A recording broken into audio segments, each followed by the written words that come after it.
get on the inside of the church, take a seat. Gentlemen, as it is an active church, take your hats off. In the 17th century, the important people sat in the front, less important people sat in the rear. Here's the inside of the pulpit.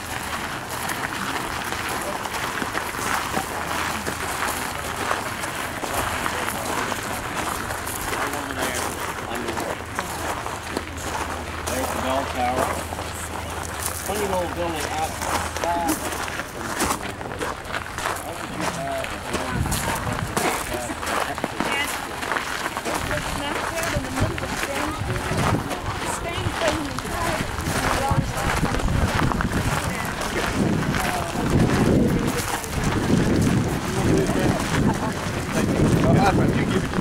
You won't see it. Jay will so help me. You won't see it. I didn't say it. Didn't he say I thought you go in? Yes. Well, I thought he said. Hey, we got some circles I didn't hear, I guess. I think it's a shame of the head.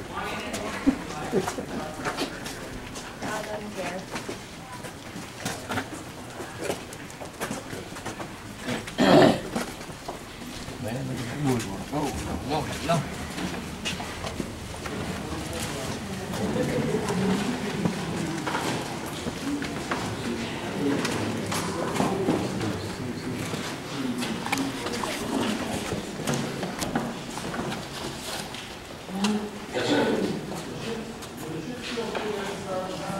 One was built.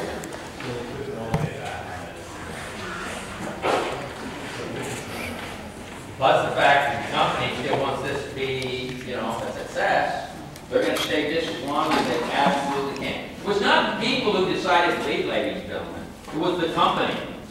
You're not leaving unless the company says you leave. Even though you're eating each other.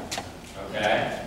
You're not leaving until the company says you leave. And if you think you're going to run off to the Indians, guess what? That's treason. And there were a few who did that. And they were, in fact, there was how do I want to put this, a legal document put out on them that if they are captured, they're to immediately summary execution. No problem. Just execute. Okay. All right. We were talking about the church. The fort. All right. The settlers told us its measurements: 140 feet long, or 140 yards long, by 100 yards by 100 yards. As I said, up until 1994, we assumed it had been marked away. But in 1994, Preservation Virginia, under the direction of Dr. William Kelso, relooked at the historical record and said, no, we believe a portion of the fort may still exist on land. So Dr. Kelso came out here by himself with a wheelbarrow and a shovel. He simply picked a place and he started digging. And if he had known where every feature of the original fort of 1607 sat on the ground, he couldn't have picked a better place to dig. Because he started digging into the middle of an English 17th century trash pit. But once he got down into the trash pit, he soon realized it wasn't a trash pit at all. It was a root cellar turned into a trash pit, or a trash pit. And where do you find a root cellar? In a building, a house. That skeletal building you see out there is the building he found. Now when he expanded that building, he hit the south palisade wall along the river. And following it to the west, he found that it had been eroded away. So he backtracked to the east, where he hit the southeast corner, and the east wall coming off of that corner. Ladies and gentlemen, those walls you saw out there sit directly on top of the archaeological evidence of the Palisades of 1607. You folks were standing inside the fort of 1607. Okay? And the question was, why didn't they dig more wells? Well, after about 1612 or 14, it's all right to start digging your wells outside because the Indian problem's not as bad as it was. Okay? Because of something called the Peace of Pocahontas. When Pocahontas marries John Rolfe, there is a peace between the Indians and the English, at least for a short period. Okay? Those are the only two wells we have so far found. There may be other wells. Those are the only two we found on or inside the fort at this point. Throughout the entire island, there are over 30 wells. Okay? All right. The church that you are presently in was built in 1907 to commemorate the 300th anniversary of the founding and landing of Jamestown. It is thought to be a very close replica of what we believe the original brick church, built in the year 1639, would have looked like. Less all of these plaques and that monitor, but to which the church tower was added. Now notice the glass in the windows, the diamond shape. We've actually found diamond-shaped glass with the lead canes still around it. Quite often, if you open up the lead canes, manufacturer puts a date on the inside. But sometimes when you have the glass of the window, you can actually date the building. This church does in fact sit on the very foundations of that 1639 brick church. Looking to your left and right underneath the glass, you can see the cobblestones, or the brick foundations to the church of 1639. Now the 1639 church is built upon the foundations of an earlier church, a wood frame church, built in the year 1617 with a cobblestone foundation. Looking to your left and right, you can see the cobblestones of that church. You are literally sitting in a church that dates back to at least the year 1617. And this is an active church today. We hold a prayer service here at 12 sharp every Sunday throughout most of the year except the winter months.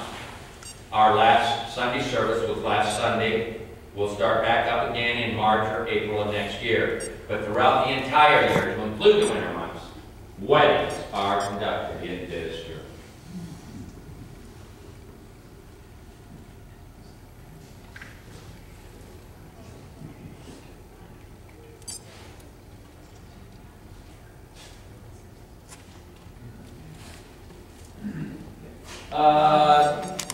Where are my handouts that I handed out? There should be about 3 of them. Here's one. Oh, here's 2, 3. All 3 of them right here. I will put them up here in case somebody did not see them. Okay? They'll be up here for you to take a look at. Talk about martial law and how when the new governor arrives, he institutes the laws of divine, moral, and martial. Folks, there were 37 martial laws. 30 of those have a common punishment. And these laws will exist for 10 years. Well, I want you to imagine you have to live under these laws for 10 years. I'm going to quote about 3 of them and see if we can determine what the common punishment might be. No man speaks impiously or maliciously against the holy and blessed Trinity, or against the known articles of the Christian faith. Well, folks, which Christian faith are we talking about here at Jamestown? Church of England, Anglican, for all intents and purposes Protestant. If you're a Catholic, you're a heretic. Speak against the Church of England, there's only one penalty: death. Who is head of the Church of England? The King. If you speak against the Church of England, who are you speaking against? The King. What's the King call that? Treason! There's only one punishment for treason: death.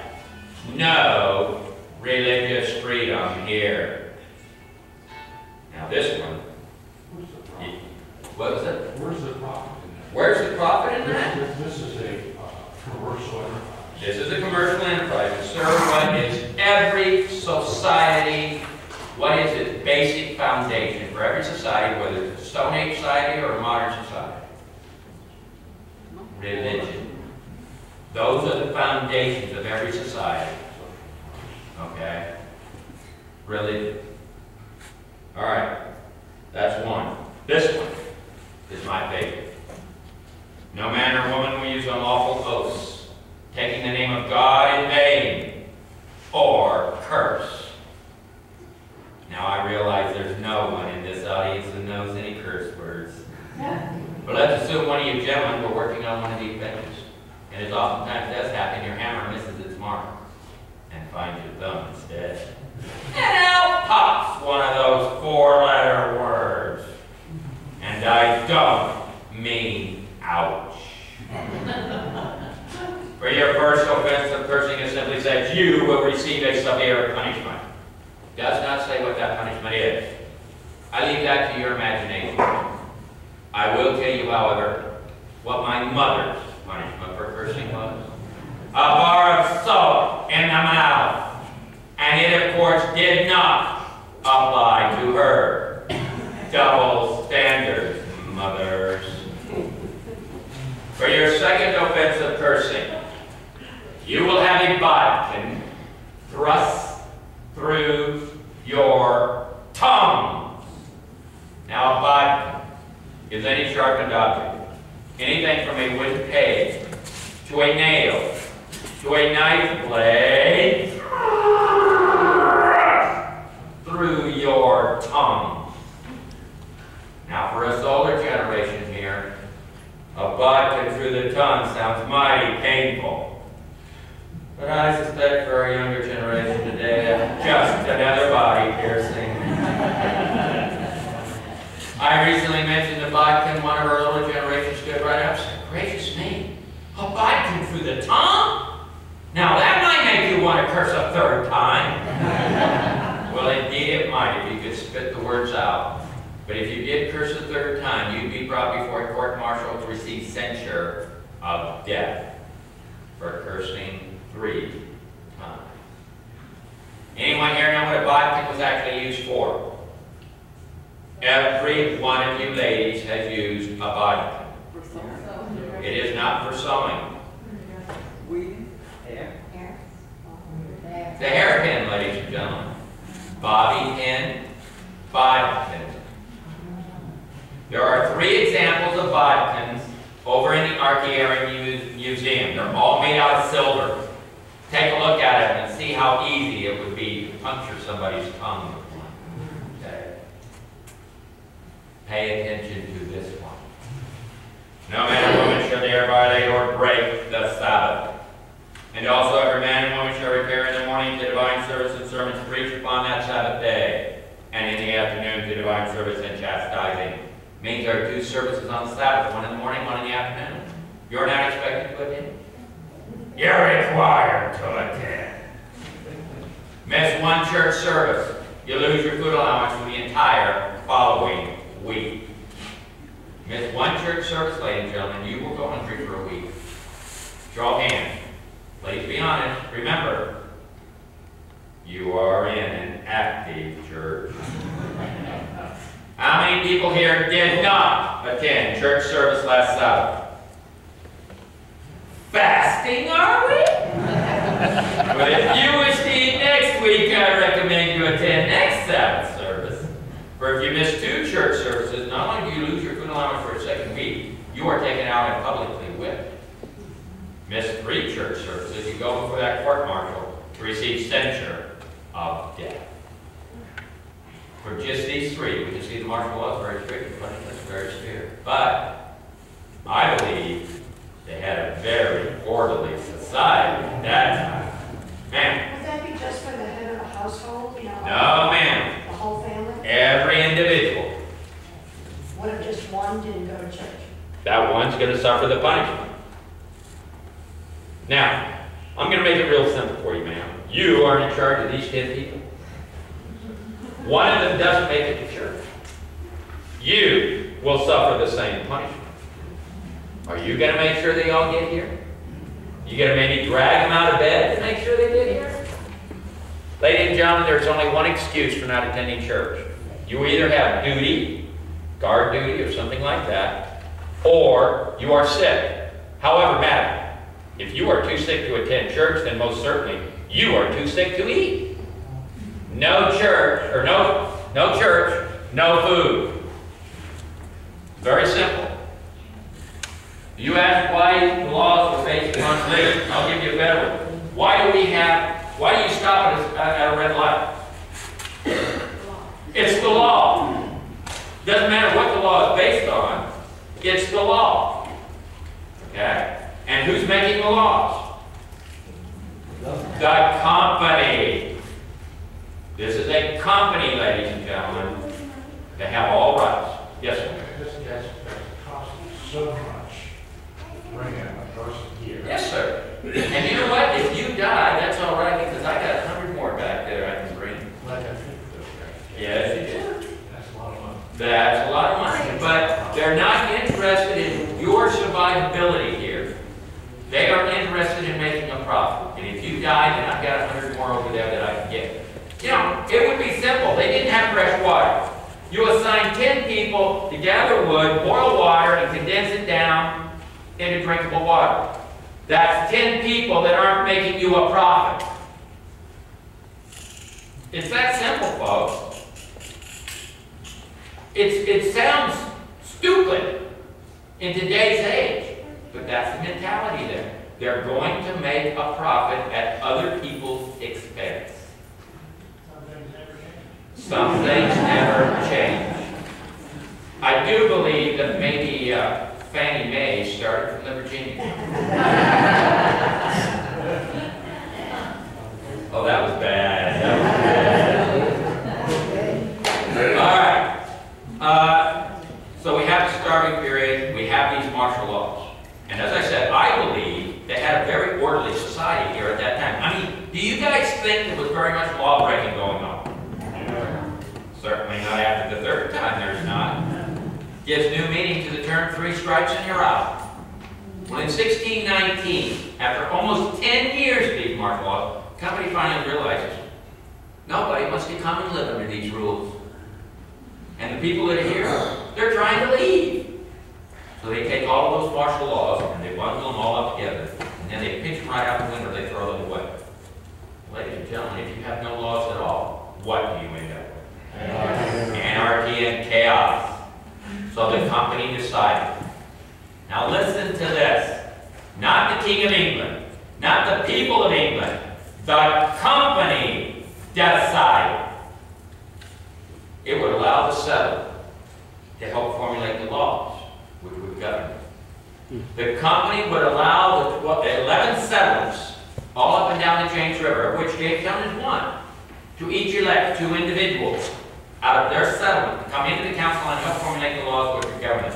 What we have in July and August of 1619 is the first English representative government in North America meeting right here at Jamestown.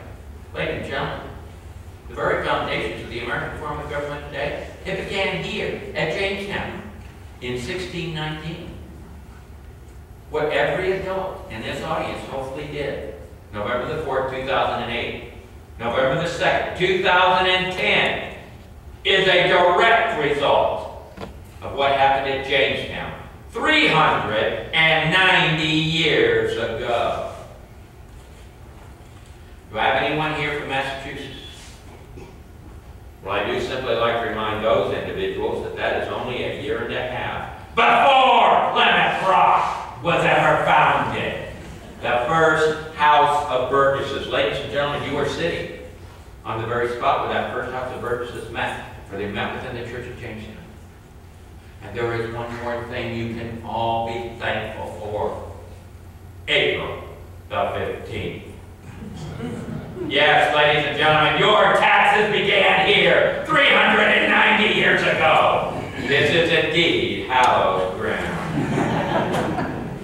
1619 is the banner year for Jamestown. You have many firsts. You have the first representative government, the first taxes upon the people. Shortly after the inclusion of that House of Burgesses, the arrival of the first Africans. And there is controversy as to whether those 20 and odd Africans were sold as slaves or sold as indentured servants. Now, an indentured servant is a contract worker working off a debt. And after so many years, you would become a free man. I believe these first 20 and odd Africans were indentured servants and not slaves.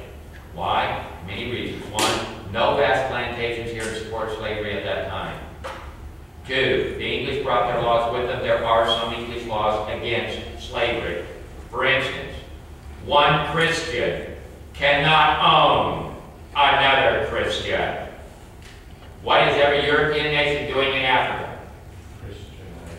Converting the Africans to Christianity. So, ladies and gentlemen, if you buy an African and you find out he's a Christian, by English law, can you hold him as a slave? No, you cannot. Three, we have not found one record, not one document, indicating anyone being held in lifetime servitude prior to the year 1640. And four, in the 1624-25 census, these Africans were listed as servants, along with all the other white servants. They were not differentiated out or broken out in any way, shape, or form. And in the censuses after 1625, many of these Africans were listed as free men who not only owned land, some of them even owned indentured servants, which were white. So it's not just white on black. Folks, slavery doesn't take hold of English North America until the early 1660s. It's between 1640 and 1660. The laws begin to change, making slavery based upon race legal in this country. Prior to that date, slavery is not legal here. It's semi-legal. How many people here knew that prior to the Civil War and during the Civil War, right here in the heart of the South, there were free African communities? I see 2 hands, 3 hands out of this 4, 5, now it's starting to come up. 5 hands out of this entire group, ladies and gentlemen. That's less than 10%. Knew that there were free African communities in the South prior to and during the Civil War. Folks, some of these free Africans fought for the South. Some of them even owned slaves. Not all Africans are slaves. Now, the other thing that happened in 16, 19, and 20 was that the company realized that it must provide the settler with something that he has not had a great deal of up to this point. We emphasize the word he because most of the settlers were men and bachelors. And what will a bachelor always tell you he can never get enough of? I'll give you a hint. Food and good cooking's number 3. Beer and wine's number 2. Gentlemen, that only leaves one thing. Women! Number 1 on the list. So the companies can provide them with women, not ordinary women, but good and virtuous women. Now we're not talking about anything indecent. The company is going to advertise in England for 100 good and virtuous women to come to the New World to be wives to the settlers. What better way to keep those men here? Marry them off. Get them started with families. And promise these men land. Now most of these men are common men, or the 2nd and 3rd sons of the rich in England. Would these men ever own land in England? No. No. But by remaining in America, ladies and gentlemen, they become landowners, men of prosperity. Folks, they find 90 women in England willing to come. Now, why do you suppose 90 women are willing to leave the country of England to come to a wilderness and marry a man she'd never seen before in her life? Well, I actually had one young gentleman stand up one day, and in all honesty and humility, stare me square in the face and say, "Because they're ugly!" No! And they weren't criminals either. They probably were middle or lower class ladies without a dowry, without an inheritance. And would a middle or lower class lady without an inheritance have an opportunity to marry a man with land in England? No. No. But by coming to the New World, she can marry a man with land and raise her own status in life. Ladies and gentlemen, within a year of their arrival, every last one of them was married. And I'd like all of you ladies in this audience to imagine for a moment you're one of those 90 maids coming to the New World looking for a husband. Ladies, who has the choice in this marriage?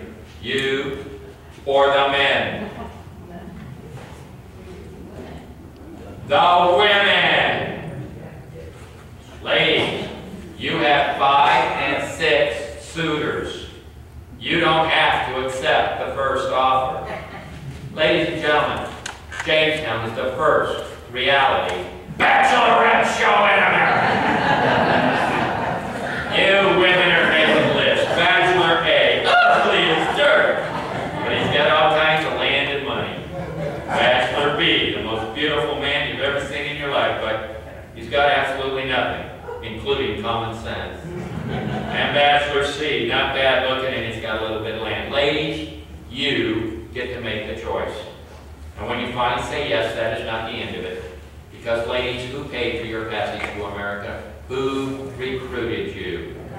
The company. The company now acts as your agent, your father.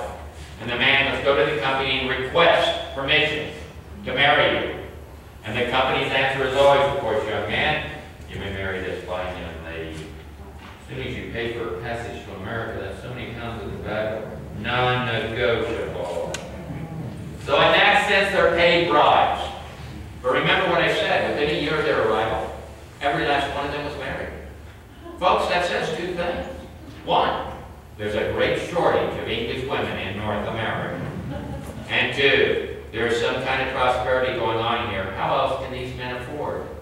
new bride.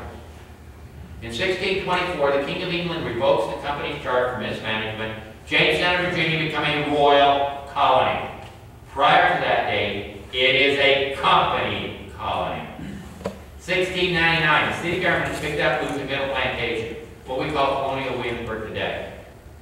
But for 92 years, folks, Jamestown is the social political center of Virginia. So you see, if we stop and we look back, we can begin to realize much of what we are, both as a people and as a nation, can all be traced right back here to Jamestown. Think about it. Our language, our culture and customs, our laws and the first representative government, our taxes, the laws governing slavery, the first mail-order bride catalog in the New World. Jamestown is the beginning of America. Does anyone have any questions? Ma'am? Was there only one company? No. There are two companies. Virginia Company of London, Virginia Company of Plymouth. What you have is one company, the Virginia Company. But there are two investor groups. An investor group from Plymouth and an investor group from London. So they kind of divide the company into two halves. They go together to the King of England and say, we want to settle a new world, name of God, glory, and country. And the king will divide America up into two halves. The northern half for the Virginia Company of Plymouth, the southern half for the Virginia Company of London. In 1607, ladies and gentlemen, there is not one English colony in America. There are two. How many people here knew that there are two English colonies in America in 1607? And there is no one here who can say they did not learn something from my tour today. There are, in fact, two English colonies in 1607. The first, of course, was Jamestown, founded in May of 1607 in Chesapeake Bay, Virginia, James River. The second one, founded in October of 1607 by the Virginia Company of Plymouth in Maine. Maine in October. Not a wise decision. And the Virginia Company of Plymouth, or the Popham Colony is what it was called, will abandon Popham within a year. What happens to the Virginia Company of Plymouth's investment into the Popham Colony? Down to two, the complete loss. And the Virginia Company of Plymouth goes broke, ladies and gentlemen, bust, out of business, leaving only the Virginia Company of London with the authority to settle in English North America. So, ladies and gentlemen, let me ask you, let me show you a map first. This way I'll get understand. If I can find it again. Where are you? You're in here somewhere. Here it is. This is the east coast of North America. And the King of England divides the east coast up into two halves. From 34 north to 41 north is the Virginia Company of London's territory. They have exclusive rights to settle that area. Between 38 north and 45 north is the Virginia Company of Plymouth's territory. They have exclusive rights in that area. Note there's a 3-degree overlap. Whichever company settles that 3 degrees first successfully gets the 3 degrees. Okay? So, ladies and gentlemen, Popham, right here, gets abandoned. Virginia Company of Plymouth goes bust, leaving only the Virginia Company of London with the authority to settle English North America. So let me ask you a question. Who do the Pilgrims go to in 1619 seeking a charter to settle English North America? Virginia Company of London. Ladies and gentlemen, they must settle between 34 north and 41 north. They settle in Massachusetts. They're the first illegal aliens in English North America. They will remain illegal until 1621 because, ladies and gentlemen, in America, when a company fails, what does it do? Besides looking for a government buyout. They declare bankruptcy. They reorganize and change their name because nobody's going to invest in a company already gone broke. So in 1621, Virginia Company of Plymouth reorganizes and changes its name to the Plymouth Council for New England. Hearing this, the Pilgrim leaders realize they are now in somebody else's territory. And so they get a new charter from the Plymouth Council of New England in 1621 and become legal. Their original destination was 220 miles south in the Hudson Bay. Okay? Other questions? Well, ladies and gentlemen, I want to thank you for joining me on my tour. I want to remind all of you that if you're interested in seeing an active eagle's nest, meet me in the visitor center at 3 o'clock. And if you walk out and stand next to the model of the fort there, ladies and gentlemen, we'll be standing not only in the center of the 46 Hotel, but possibly on the very spot where, according to Reverend Hunt, Pocahontas did her card reading. Thank you, folks.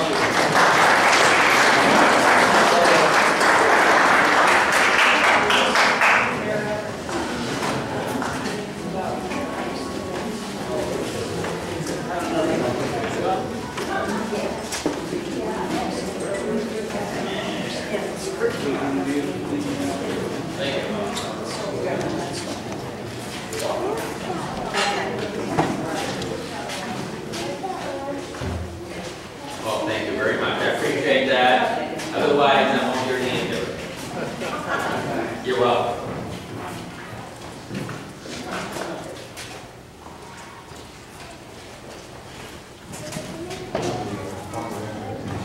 There was never more than 500 at 80. It was probably less than 500. I mean, it was not a very healthy place. They couldn't get people to build here, even when they made it a law that you had to have a residence here, especially if you were a worker. And that house had to be made out of brick. It had to be a permanent structure. It was totally abandoned. Well, basically, it was not totally abandoned because it dies as a city, but it remains as a plantation. First for many families on the island, then for a few families, and then for one. So there has been somebody of English descent physically living on this island from 1610 through this very day. Somebody lives on the island today. So that's why we call this a permanent settlement. There's been somebody living here since 1610. That's pretty permanent, if you ask me. You're welcome.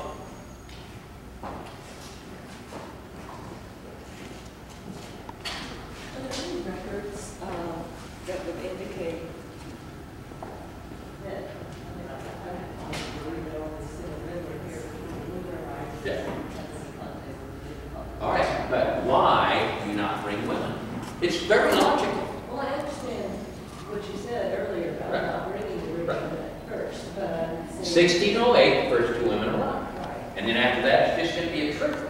And then in 1620, they bring over 90. There are a lot of women here. Most of the men are dying.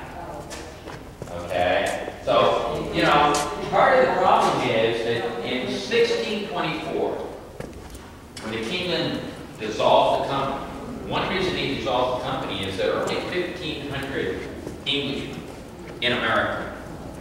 He had sent over 10,000. What happened to them? See, he's saying the company's mismanaging this whole thing.